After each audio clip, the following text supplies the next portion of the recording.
வணக்கம் நண்பர்களே. ஒரு வங்கியை குறித்த ஒரு வங்கியில் நடந்த மிகப்பெரிய அதிர்ச்சியூட்டும் சம்பவத்தை தான் இந்த பதிவில் நான் கூறுகிறேன். அதுவும் பிரபலமான வங்கி, மிக நல்ல பேர் வாங்கின வங்கி, அதாவது மக்கள் சேவையில் வங்கி அந்த வங்கி செயலாற்றிய விதம் குறித்து நம்பர் 1 அப்படின்னு ரேங்க் கொடுக்குற அளவுக்கு இருந்த வங்கி. அந்த வங்கியில் இப்படி ஒரு அதிர்ச்சிகரமான சம்பவம் நடந்திருப்பதைத்தான் நாம் இந்த பதிவில் குறிப்பிடுறோம். ஹெச்டிஎஃப்சி வங்கி உங்கள் எல்லாத்துக்கும் தெரிஞ்சிருக்கும், நிறைய பேருக்கு அதனுடைய பரிச்சயம் இருக்கும், வங்கியோட தொடர்பில் இருக்கும். இந்த வங்கியை குறித்து அவதூறு பரப்புவதோ அல்லது இல்லாத ஒரு குற்றச்சாட்டை உருவாக்குவதோ நம்ம நோக்கம் அல்ல. இந்தியன் எக்ஸ்பிரஸ் நாளிதழில் வந்த ஒரு கட்டுரை, அந்த கட்டுரையுடைய சம்மரி, அது நீளமான கட்டுரை, அதை குறித்து நிறைய வலைதளங்களில் செய்திகள்லாம் வந்திருக்கு. இருந்தாலும் அதனுடைய சம்மரி, அது சுருக்கமாக சொல்கிறேன். ஹெச்டிஎஃப்சியினுடைய மும்பையில் இருக்கிற ஒரு கிளை அப்படின்னு வச்சுக்கோங்க.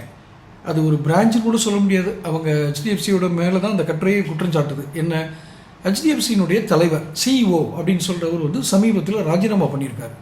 ஏன் ராஜினாமா பண்ணணும்? ஒரு பெரிய வங்கி, நல்ல பேர் எடுத்த வங்கியினுடைய ஒரு தலைவர் ராஜினாமா பண்ணியிருக்காரு. அதுக்கு பின்னணி என்னன்னு அனலைஸ் பண்ணி தான் அந்த கட்டுரை எழுதியிருக்காங்க. என்னன்னா,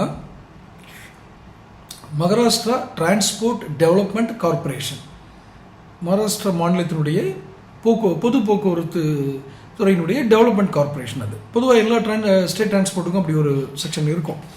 இப்போ மேட்ரு என்னென்னா, இந்த மகாராஷ்டிரா டிரான்ஸ்போர்ட் டெவலப்மெண்ட் கார்பரேஷன்லேருந்து இந்த ஹெச்டிஎஃப்சி வங்கியை அணுகுனதாகவும், அந்த அவங்க என்ன சொல்கிறாங்கன்னா, கிட்டத்தட்ட நம்ம கற்பனையிலே பார்க்க முடியாத ஒரு அமௌண்ட் சொல்கிறாங்க. என்ன, 25,000 கோடி நாங்கள் டெபாசிட் பண்ணுறோம், எங்களுக்கு ஒரு நல்ல ஒரு மதிக்க தகுந்த இன்ட்ரெஸ்ட் கொடுங்க, வட்டி கொடுங்க அப்படின்னு.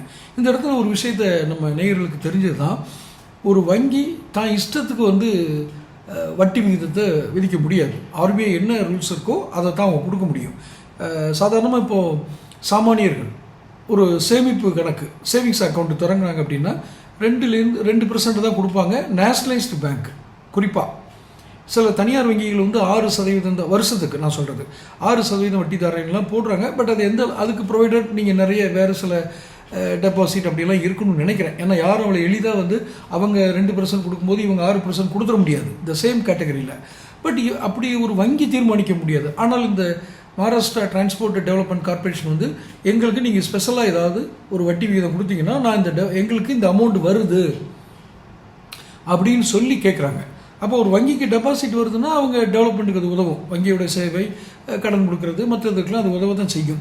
ஸோ டெபாசிட்டை எப்படியாவது இவங்க அட்ராக்ட் பண்ணி தான் ஆகணும். அது அந்த நிறைய இருக்கும்ல, சிஓ, மார்க்கெட்டிங் டிவிஷன், ஃபிக்ஸட் டெபாசிட்டை வாங்குறவங்க, ஃபைனான்சியல் மேனேஜர், இப்படிலாம் நிறைய செக்ஷன் இருக்குங்களா. அதில் இவங்க என்ன சொல்கிறாங்க, 25,000 கோடி வருதுன்னா உங்களுக்கு வட்டி அதுக்காக நாங்கள் இது பண்ண முடியாது. முதல்ல நம்ம சந்தேகம் 25,000 கோடி அது தனியார் நிறுவனமோ அரசு துறை சார்ந்த நிறுவனமோ அவ்வளோ பெரிய தொகை ஒரு சிங்கிள் டெபாசிட்டில் போட முடியுமாங்கிறதே நமக்கு சந்தேகம் தான். அந்த கட்டுரையினுடைய இதை பார்க்கும்போது அப்படி ஒரு ஹெச்டிஎஃப்சி மாதிரி ஒரு வங்கி ஏற்றுக்குமா அப்படிங்கிறது சந்தேகம். அதுவும் ஒரு அரசு துறை நிறுவனம். இவங்க என்ன கேட்குறாங்க, நாங்கள் உங்களுக்கு வட்டியை கூடுதலாக தர முடியாது, வேணால் வேறு வகையில் உங்களுக்கு உதவி பண்ணலாம் அப்படின்னு.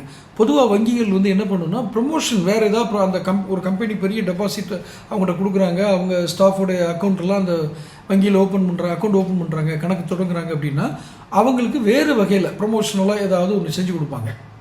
அந்த மாதிரி தான் நடக்கும். அதுவும் it's a discretion power of so authority. அந்த குறிப்பிட்ட இடத்தினுடைய அதிகாரி முடிவு பண்ணி மேலிடத்தில் டைரக்டர், போர்ட் ஆஃப் டைரக்டர்ஸ்ட அப்ரூவல் வாங்கி தான் செய்ய முடியும். ஒவ்வொருத்தரும் தன்னுடைய இஷ்டப்படி சரி பரவாயில்ல வட்டிக்கு போல அப்படி தரீங்கன்னு சொல்ல முடியாது. இத்தனை விதிகள் இருக்கும்போது இவங்க என்ன பண்ணியிருக்காங்க, அந்த மகாராஷ்டிரா டெவலப்மெண்ட் கார்பரேஷன் அந்த டெபாசிட் பண்ணுறேன்னு சொன்ன நிறுவனத்துக்கு எங்களுக்கு வேறு ஏதாவது ஒரு வகையில் நீங்கள் இது ப்ரொமோஷன் கொடுக்க முடியுமான்னு அந்த 25,000 கோடி வர்றதுக்கு முன்னாடியே இதை வரப்போகுதுன்னு சொல்லி அவங்க ஒரு லெட்டர் கொடுத்துருக்காங்க. முதல்ல அந்த லெட்டர் மகாராஷ்டிரா டெவலப்மெண்ட் கார்பரேஷன்லேருந்து தான் வந்துச்சாங்கிறதே ஒரு தனிப்பட்ட கேள்வி.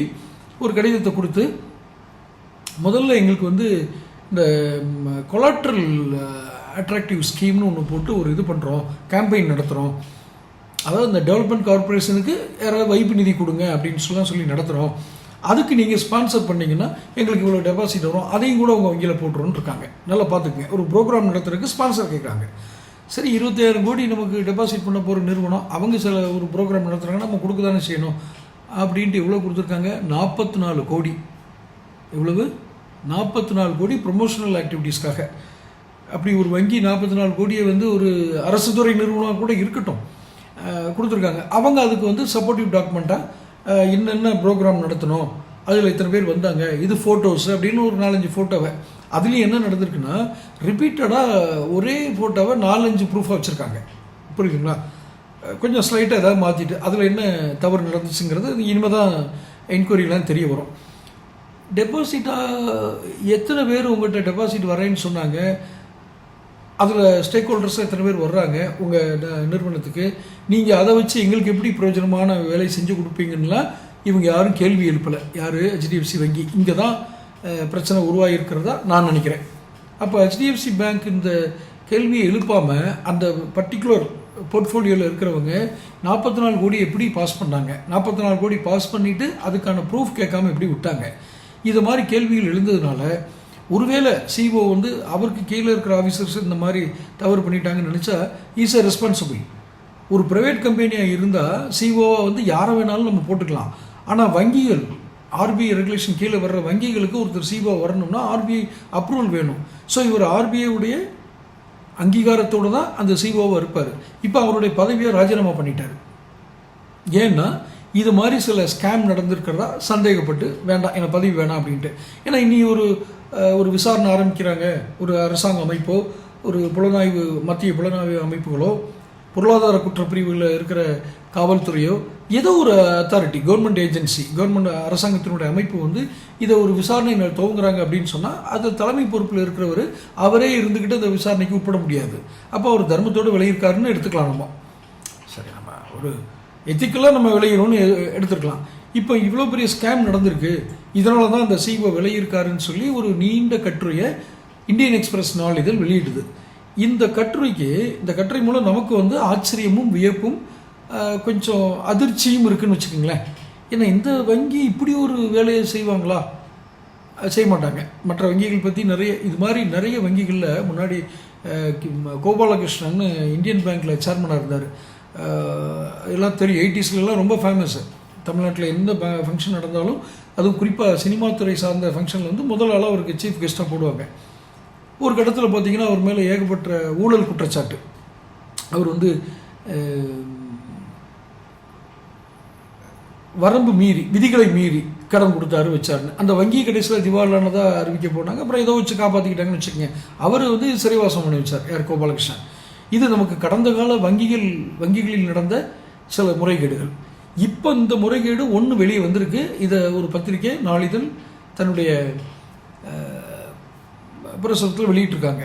இது உண்மையிலேயே ஹெச்டிஎஃப்சி இது மோசடியாக நடந்ததா, அல்லது நடந்த ஒரு விஷயத்தை அது தவறு அப்படின்ற மாதிரி அளவுக்கு யாரோ பூதகரப்படுத்தி சொல்கிறாங்களா? இதெல்லாம் வந்து ஹெச்டிஎஃப்சி வெளியில் பதில் சொன்னால் தான் உண்டு. அந்த வங்கி வந்து வெளிப்படையாக அறிக்கை கொடுத்து, இப்படி ஒரு நாளிதழில் ஒரு ரிப்போர்ட் வந்திருக்கு, அறிக்கை வந்திருக்கு, இது இப்படி ஒரு செய்தி வந்திருக்கு, இந்த செய்தி வந்து உண்மை இல்லை, ஆனால் இப்படி நடந்ததை இப்படி போட்டிருக்காங்க அப்படின்னு பதில் சொல்ல வேண்டிய இடத்துல ஹெச்டிஎஃப்சி வங்கி தான் இருக்குது. வங்கிகளின் மேல் மக்களுக்கு நம்பிக்கை உண்டு. குறிப்பாக நல்ல பெயர் வாங்கின வங்கி, அவர்கள் மேல் இப்படி ஒரு குற்றச்சாட்டு வருதுங்கிற ஆதங்கம் தான் நம்மளுடைய பதிவோட காரணம். உங்களுக்கு இதை பற்றியான வாசகர்கள் இந்த பதிவை பார்க்கும்போது கேட்கும் பொழுது உங்களுக்கு என்ன தோன்றுகிறது? இந்திய வங்கிகள் வந்து இது போன்ற ஒரு முறைகேடில் ஈடுபடுகிறதா? அப்படி நடக்குமா? இதை பற்றி உங்கள் கருத்துக்களை கமெண்ட் பாக்ஸில் பதிவிடுங்க. தொடர்ந்து பதிவில் பெறுவதற்கு சேனல் சப்ஸ்கிரைப் பண்ணிக்கங்க. நன்றி.